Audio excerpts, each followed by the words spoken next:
Welcome, everyone. My name is Annie Leonard, and I'm with the Center for Collaborative Education. And we are going to begin shortly. We have a full agenda, and out of respect for everyone's time, we want to begin our webinar. And we're so happy to have you all here joining us from all around Massachusetts today for this first event for the 22-23 school year for our Innovation Pathways Community of Practice. Before we dive into content, we have a couple of housekeeping items. We do want you to know that this webinar is being recorded. That enables us to post it on our technical assistance website after we're finished so that you can access it there going forward. And we also have closed captioning available. If you would like to use Otter for live closed captioning of this event, you'll see the instructions on the screen. You look in the top left-hand corner for the button that says live and click on the small arrow on the right, and that will give you the option to view the closed captions in real time.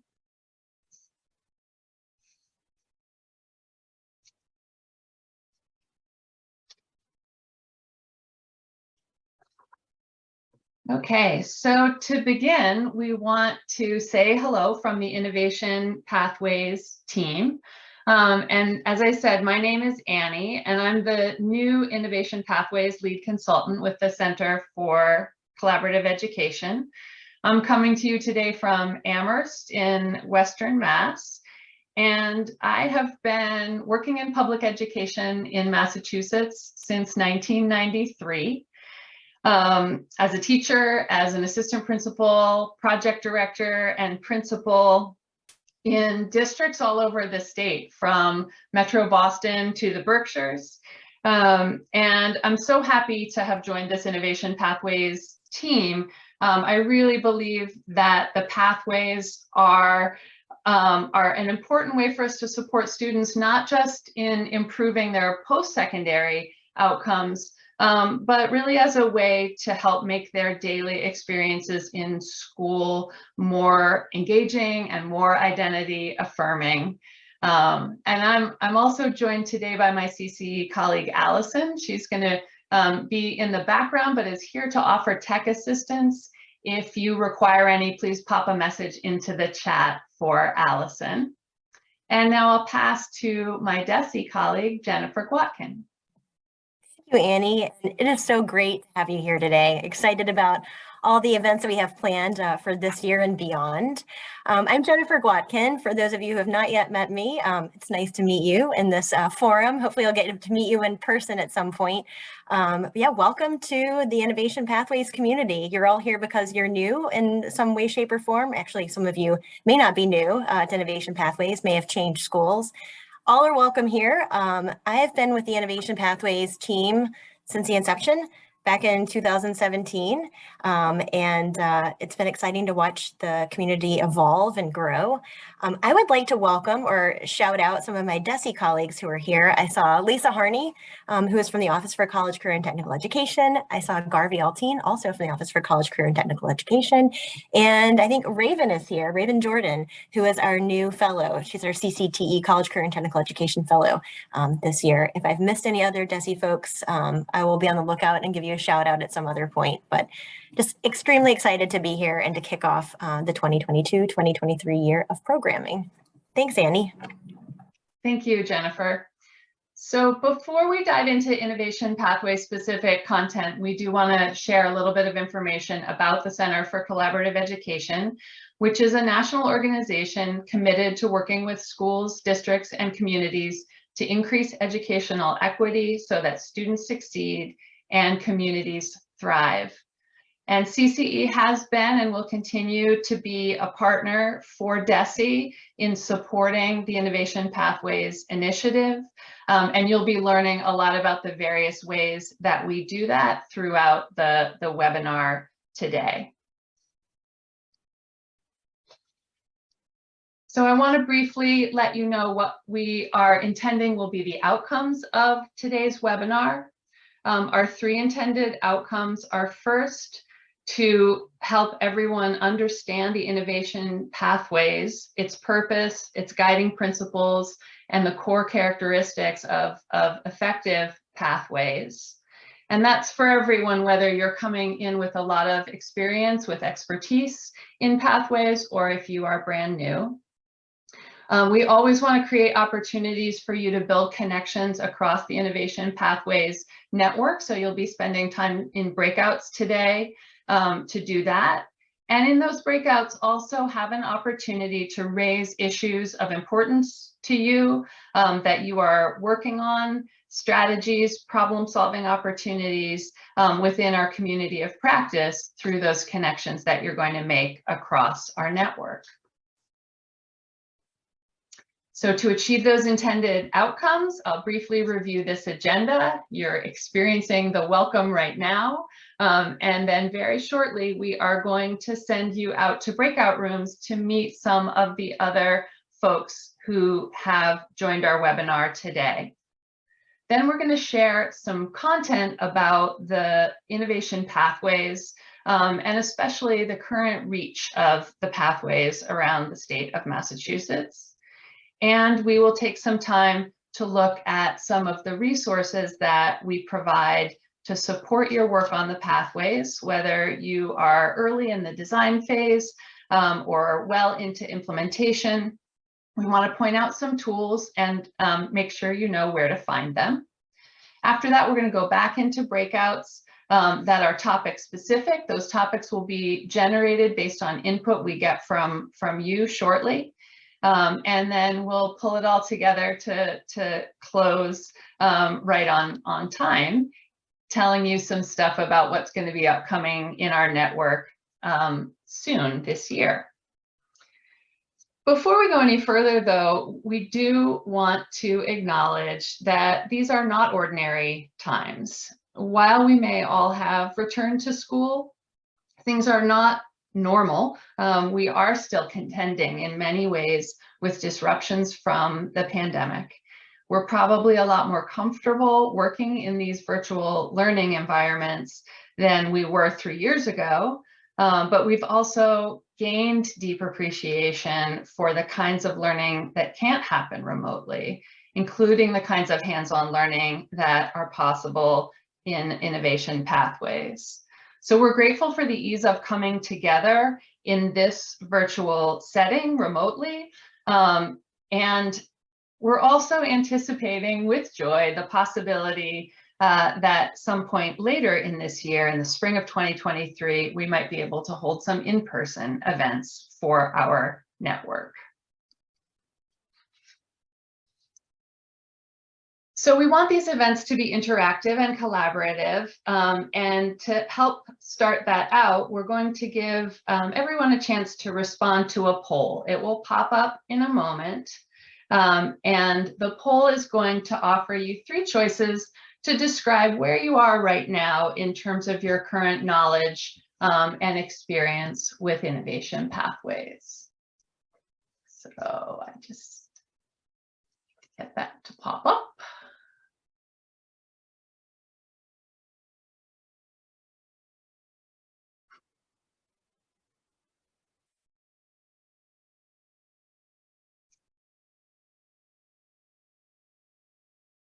So I can see responses coming in. Thank you for those.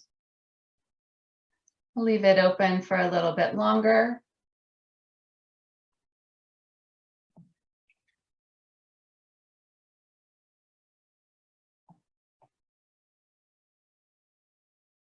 It's a good mix of folks.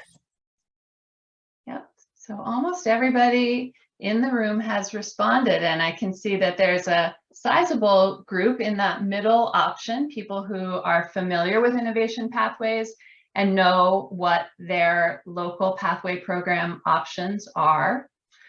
About 1/3 of folks said that they are very familiar and have been or are currently part of an innovation pathways planning or implementation team.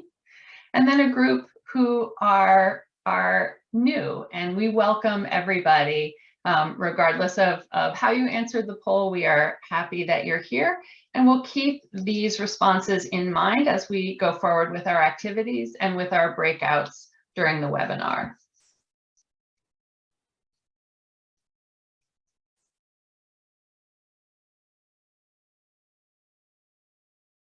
So in a moment, we are going to send you to the first set of breakout rooms so that you can get to know each other and make some connections.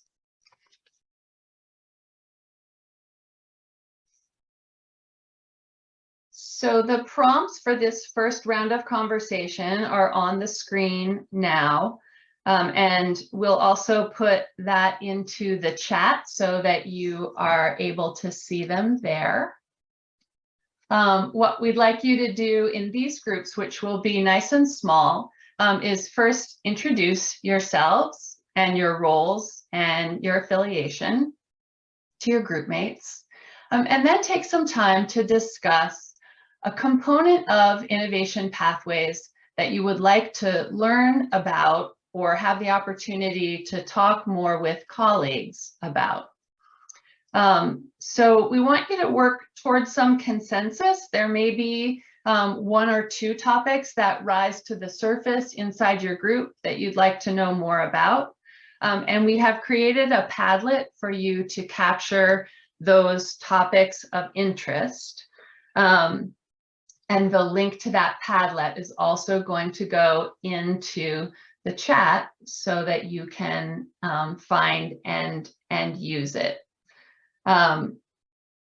When you get into the Padlet, if you double click anywhere or if you see the plus sign on the Padlet screen, that's how you initiate a post.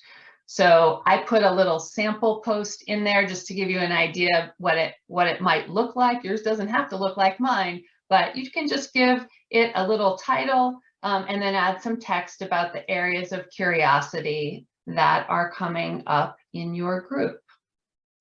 And we're going to spend about, let's see, we're going to spend about 6 or 7 minutes out in those groups. They are going to be random, and looks like we are ready to go.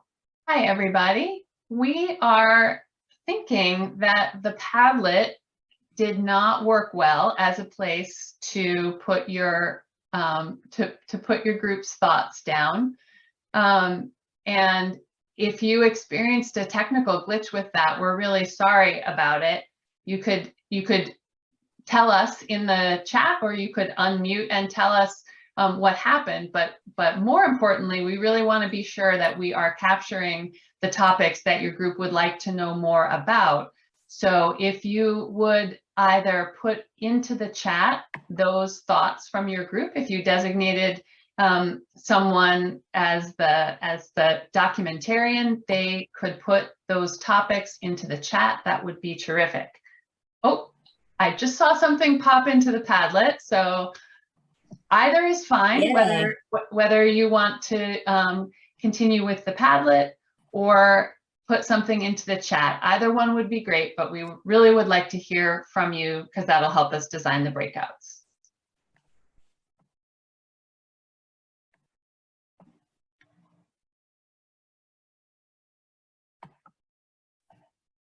And we're all friends here, so please don't be shy. Or if you're not yet friends, you're going to be friends through this experience. I can see some really interesting questions now filling up that screen. And so I would encourage everyone to take a moment to look at these topics as they're being posted on the Padlet. And notice, are there questions there that resonate with you? Are there patterns that you're seeing across the posts? Were there other groups that were talking about similar issues or challenges that came up in your group?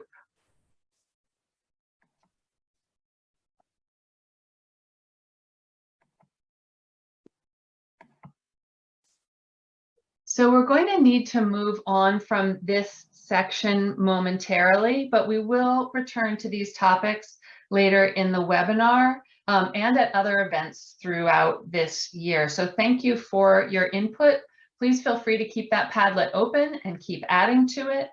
But what I'm going to do now is turn the screen share over to my colleague Jennifer, so she can provide an overview of the Innovation Pathways landscape currently. About Innovation Pathways. Innovation Pathways are state designed, designated, which is our fancy word for approved, programs that connect student learning to in-demand, broad industry sectors and guide participating students to relevant post-secondary education and training. Programming is designed explicitly to create strong partnerships with employers in order to expose students to career options and help them develop knowledge and skills related to their chosen field of study while they're in high school. Participation in this kind of pathway contextualizes student learning and engages students in their high school experience and can lead students to opportunities for meaningful careers in relevant industry sectors upon their completion of post-secondary education and training. I want to pause here to say that all pathways are designed to increase equitable access by eliminating barriers to student participation so that all students have the opportunity to enroll, participate, engage, and successfully complete these pathways experiences. So the landscape, currently, we have 148 pathways, 27 of which are brand new this year, and those are in 60 schools across 51 districts. They're all over the Commonwealth. And this fall, a minimum of 4,000 students in Massachusetts will be involved in Innovation Pathways programming. If you're interested in seeing the full list of Innovation Pathways designees, I will, at some point later in the webinar, put a direct link in the chat to that. And lastly, all designee schools have completed the MyCap training. We have Lisa Harney here, who is a maven of all things MyCap, as I like to say, and she'll be your go-to for MyCap. If you have not done the training and you would like to, I'll be sure to connect you with her. So designees must have programs that are aligned to one of these 5 industry sectors. Those are advanced manufacturing, business and finance, environmental and life sciences, healthcare and social assistance, and information. Throughout the course of the year, we'll actually offer you some opportunities to connect with other folks who are from similar designated pathways. And if you're wondering why we chose these 5, these are actually born of some blueprinting that was done by the Workforce Skills Cabinet, and they're identified as high skills, high demand across the Commonwealth. So you can see demonstrated here that to date, we have a pretty good spread of pathways across the various sectors, and 15 out of 16 of the Mass Hire boards, local workforce development boards, are involved in Innovation Pathways. Great. I went into this program my freshman year knowing that I ultimately wanted to become a medical doctor, but I had no clue of what specialty or where to start in my educational journey.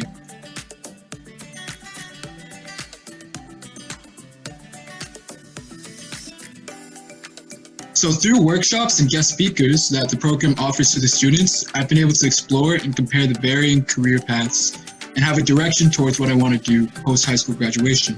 I always knew I wanted to go to college for like robotic engineering or something, but I didn't have a good grasp of the kind of job or place I'd want to work after college. And after my internship, I'm probably going to apply to work at FTL Labs since it was a great experience and I'm comfortable with the people there.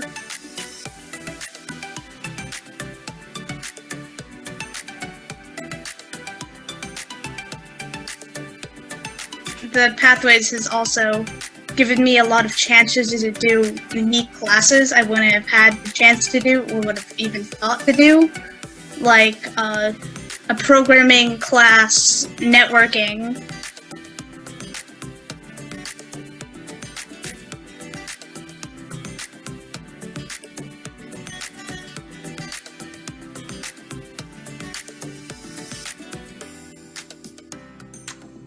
Through the pathway, I've thankfully gotten the opportunity to meet some of the most driven and ambitious people I know as well. One of my friends from the class is 15, and she's in the process of starting her own clothing brand. And Another person from the class just recently got a scholarship for an out-of-state business program, which I think is very incredible. We also had meaningful assignments that connected to the real world.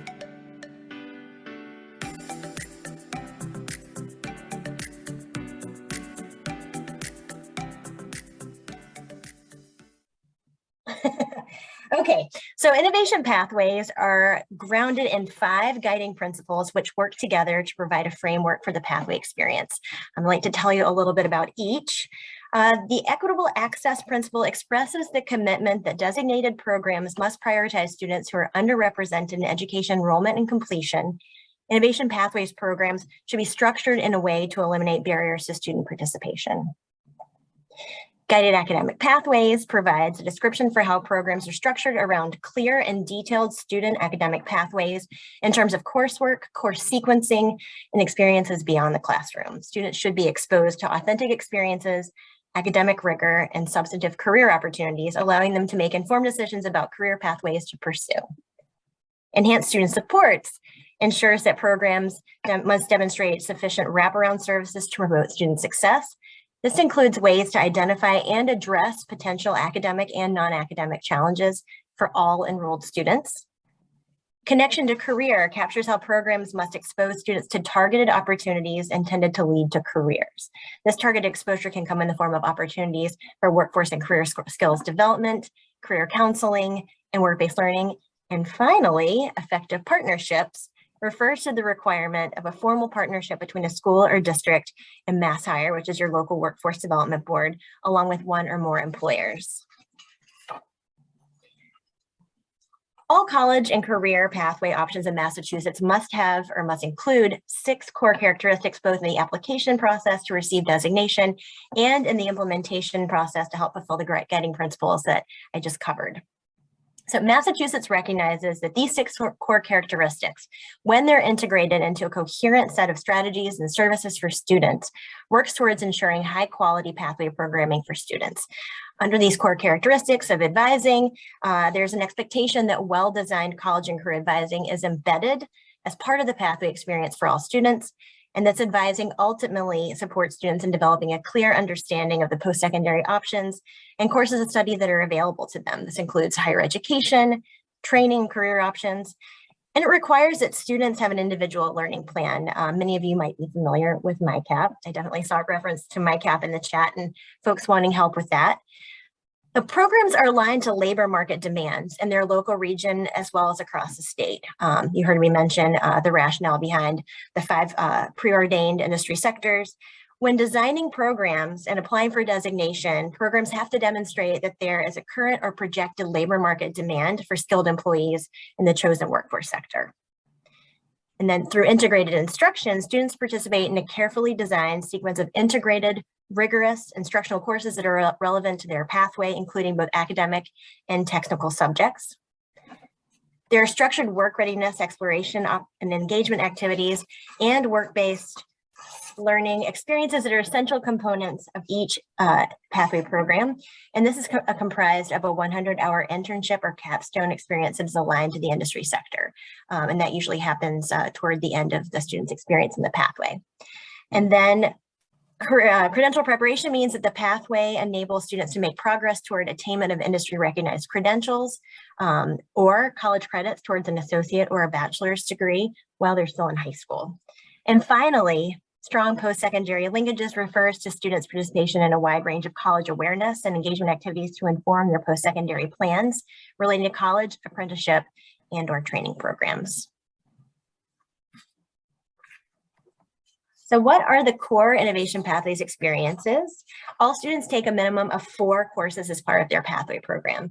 2 of those are technical courses that are related to building skills and knowledge within industry sectors, and then 2 advanced courses, which are separate from the above 2 that I just mentioned. They can be fulfilled through advanced placement, international baccalaureate, dual enrollment, or other courses that offer industry certification or college credit.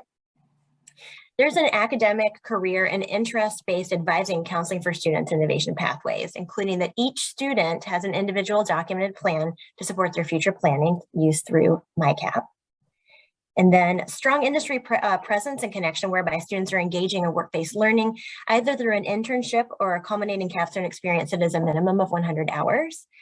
And though those are common elements for every program, each Innovation Pathways program at every school has different elements based on their context, connections to local community assets that make each program unique. I think at this point, I am passing it over to Annie to introduce some resources that are available to IP applicants and designees. All right, so what you should be able to see now is a screenshot that shows you just the header from our Innovation Pathways Community of Practice website. And this is a place that we hope will provide you assistance as you go about the day-to-day work on your pathways. And we want this to be a really supportive resource that gives you tools that can help you for whatever phase of the process you are in. On this website, you will find information both about upcoming events and past events in our community of practice. And this is also the place where you can find the Innovation Pathways Toolkit, including a really comprehensive FAQ guide, and we'll return to those a little bit later. As I mentioned, today's webinar is the first of many virtual support events that we'll be holding this year. And we set these events up in response to the needs that surface in this community. So many topics remain to be determined. We are listening, and I know from last spring, some topics that surfaced include things like strengthening employer partnerships, teacher involvement in pathways and in MyCap, student recruitment, engaging with middle school level students and staff, developing and sustaining an advisory program, and many more. Some new ones have come up in the Padlet already today. So you can track upcoming events by going to the Events and Registrations tab on our website. We're pleased that we're going to be able to continue to offer professional learning community meetings this year, and more information about those will be posted soon. And we're also very excited to be able to continue the Peer Ambassador feature, which will allow you to hear less from us and have access to real expert peers who are knee-deep in this work alongside you. So you should have received an email with information on applying to be a peer ambassador or nominating a colleague. And we would really love to hear from you by Monday of next week, so that we can bring together a diverse group of new peer ambassadors as well as returnees. And so we encourage you to apply or nominate someone today. So into the toolkit, I'm just going to mention a couple of resources because time is short, but we do want you to be aware of what's here so that when you're in your breakouts, you can consider resources that might be helpful to address the questions that your group is talking about. Allison will share some links in the chat as we run through these.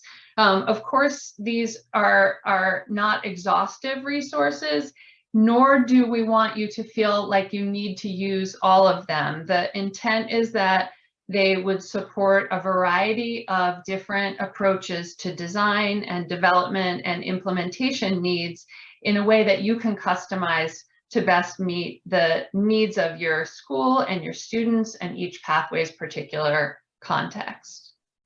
So one of the tools you'll find in there is a reflection guide, which provides questions to support collaborative reflection as a step in an equity-centered design process. These are questions that could be answered individually or in groups or through another process.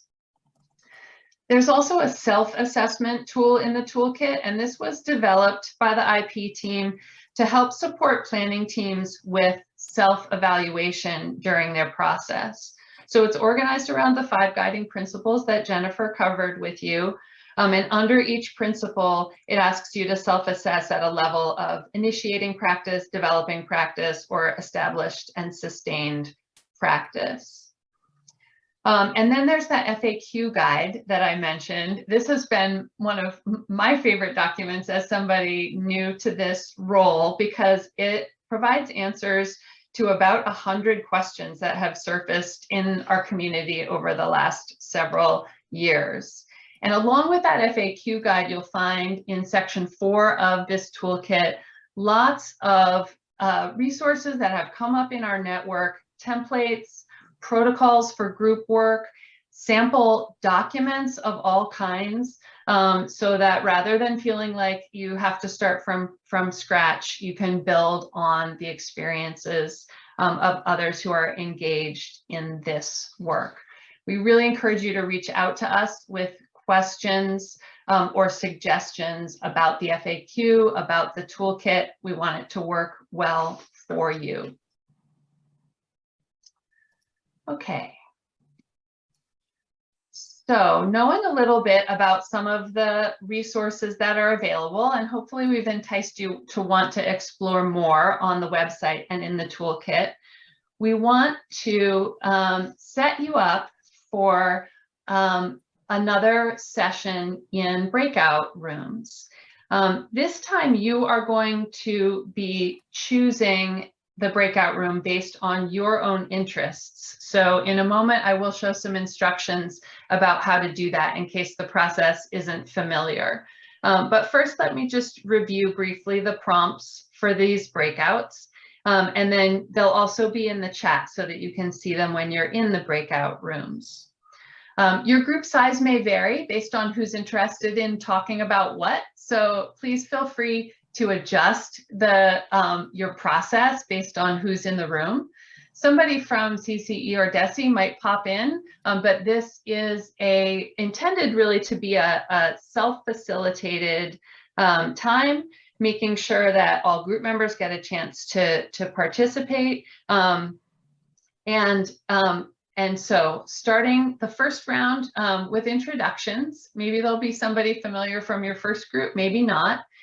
And saying where you're working and what pathway programs you have in place or will have in place. The second round for the group is to identify a question or a challenge related to the breakout room topic. And then in the third round, if you can begin to talk about resources or strategies that might address the questions that are being raised in your group about that topic. So you could look back at those that we shared today or others that are in the toolkit, or bring something entirely new to the table in order to problem solve together in those groups. So when you're self-selecting into your breakout room, if you have the full Zoom screen open, then there'll be that either a pop-out will come up, or you can look for the Join a Breakout Room button. And then you'll see, as on the lower part of this slide, a list of breakout room options, except these will have numbers and they'll also have titles. And those titles will reflect what we heard you saying in the Padlet and in the chat about your areas of interest. So these are the 6 topics that we framed up, and hopefully they cover ground that you're interested in. You're welcome, if you're here with multiple folks from the same school or district, to spread out across rooms or to go to the same room. We really want this to work for you. If you go to a room and there ends up not being anybody else there, come on back and we will send you somewhere where you have colleagues to talk to. And we're not going to do too much formal documentation of this, but we will ask that if there are questions or things you're still wondering about when we come back out, that you pop those in the chat, and that way we can update our FAQ, and that'll also give other groups a flavor of what your group discussed. Okay, so I think we are ready to open up those breakouts.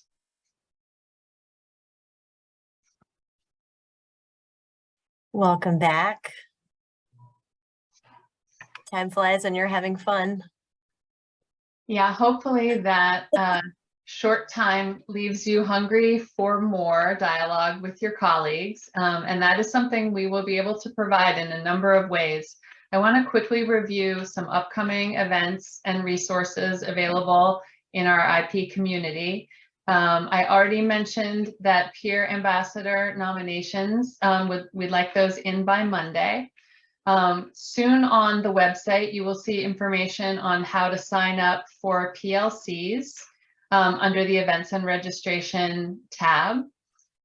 We also have an upcoming workshop on the 13th of October, and that is designing high quality pathway programs.